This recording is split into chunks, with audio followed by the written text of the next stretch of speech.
El prólogo de Ohrid, 17 de septiembre. Las santas mártires, Vera, Nada y Lyubov, fe, esperanza y amor, y la madre de ellas, Sofía. Todas ellas vivieron y padecieron en Roma durante el reinado del emperador Adriano. Sofía era sabia, como su nombre lo indica, quedó viuda y había establecido bien a sí misma y a sus hijas en la fe cristiana. Cuando la mano perseguidora de Adriano se extendió incluso sobre el virtuoso hogar de Sofía, Vera tenía solo 12 años de edad, Nada 10 y Lyubov 9. Llevadas ante el emperador, estas 4 mujeres se tomaron de las manos unas a otras como una corona tejida. Confesaron humilde pero firmemente su fe en Cristo y se negaron a ofrecer sacrificios al ídolo pagano Artemisa. Antes de su padecimiento, la madre alentó a sus hijas a soportar hasta el final. Entre comillas, vuestro esposo celestial Jesucristo es salud eterna, belleza inexpresable y vida eterna. Cuando vuestros cuerpos sean asesinados por medio de la tortura, Él os vestirá de incorrupción y las heridas de vuestros cuerpos brillarán en los cielos como estrellas. Uno por uno, los torturadores infligieron tormentos crueles, primero sobre Vera, luego sobre Nada y por último sobre Lyubov.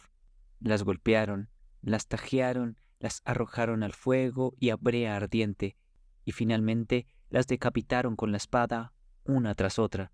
Sofía llevó los cadáveres de sus hijas fuera de la ciudad y los sepultó honorablemente.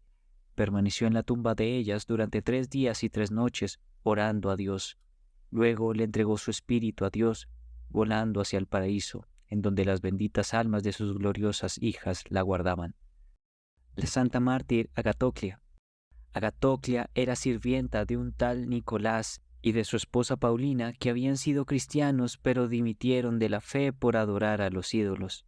Santa Agatoclia se rehusó a seguir el error de sus amos y fue en consecuencia torturada cruelmente por ellos y por los jueces paganos. Su ama la mató al verter brasas ardientes sobre su cuello, pero esta sierva de Dios fue glorificada en el reino celestial de Él.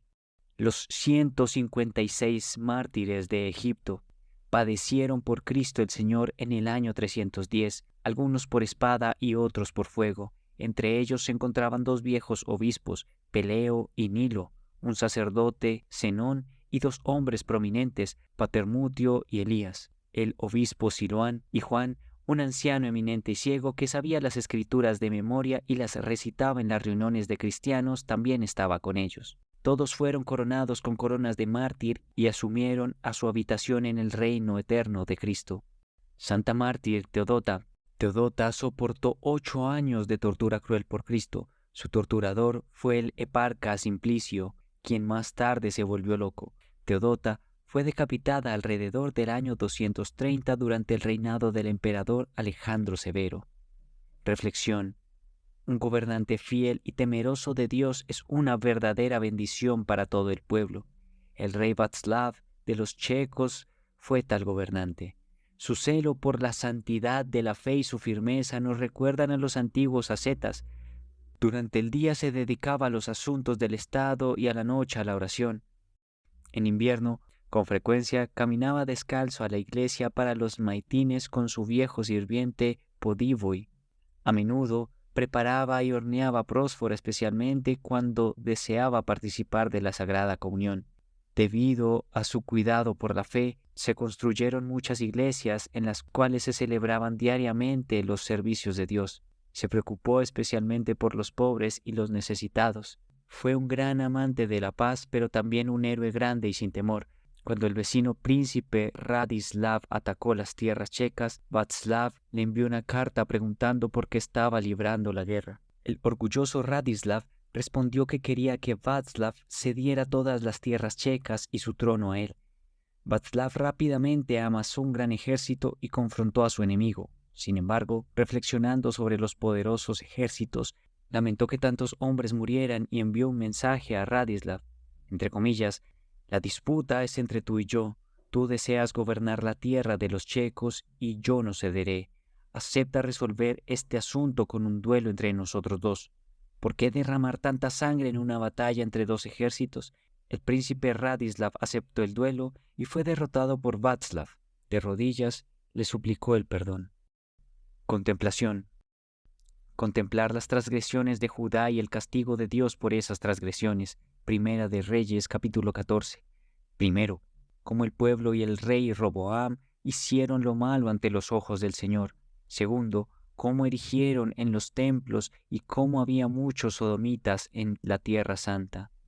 Tercero, cómo el rey de Egipto atacó Jerusalén y saqueó todo el oro del templo. Sermón sobre la unidad de esencia del Padre y el Hijo. Yo y Él somos uno, entre comillas. Juan capítulo 10, versículo 30. Cuantos más milagros realizaba el Señor Jesús y cuanto más se acercaba a su muerte, más abiertamente hablaba de sí mismo. Los numerosos milagros y creciente extensión de tiempo para contemplarlos obraron cambios tanto en los buenos como en los malvados. El bien se hizo receptivo a la revelación de los elevados misterios de Dios. Los malvados, aferrándose al mal, se oscurecieron aún más y se volvieron incapaces de recibir estos misterios. Es por eso que los malvados levantaron, pues, piedras para apedrearle hasta su muerte. Juan capítulo 10, versículo 31. Yo y el Padre somos uno. El Padre y el Hijo son uno en esencia, pero no son uno en persona, hipóstasis. De lo contrario, no se podría llamarlos por dos nombres, Padre e Hijo. Tanto el Hijo como el Espíritu Santo tienen todos los atributos de la esencia del Padre. Sin embargo, los atributos de la persona del Padre pertenecen solo al Padre. Los atributos de la persona del Hijo pertenecen solo al Hijo y los atributos de la persona del Espíritu Santo pertenecen solo al Espíritu Santo. Pero cuando el discurso se trata sobre la esencia divina, el Hijo puede decir, entre comillas, yo y mi Padre somos uno, y el Padre puede decir, entre comillas, yo y el Hijo somos uno, y el Espíritu Santo puede decir, entre comillas, yo y el Padre y el Hijo somos uno. El Señor Jesucristo expresó la unidad de su ser con el Padre en las siguientes palabras. En mí es el Padre y yo soy en el Padre. Juan capítulo 10, versículo 38. ¿Puede la divinidad del Hijo expresarse más claramente? ¿Puede la lengua humana transmitir la unidad de Dios Trino en términos más fuertes? El dogma de la divinidad de Dios, así como el dogma de la unidad del ser de Dios, fue revelado y presentado por el Señor Jesucristo mismo. Por lo tanto, que nadie se dé crédito a los engaños de ciertos incrédulos y herejes que pretenden que el Señor Jesús no reveló su divinidad y alegan que este dogma fue introducido en la Iglesia mucho más tarde. Si Cristo no hubiera proclamado su divinidad, ¿por qué los judíos le habrían dicho, tú te haces a ti mismo Dios? Juan capítulo 10, versículo 33. ¿Y por qué levantarían piedras contra él?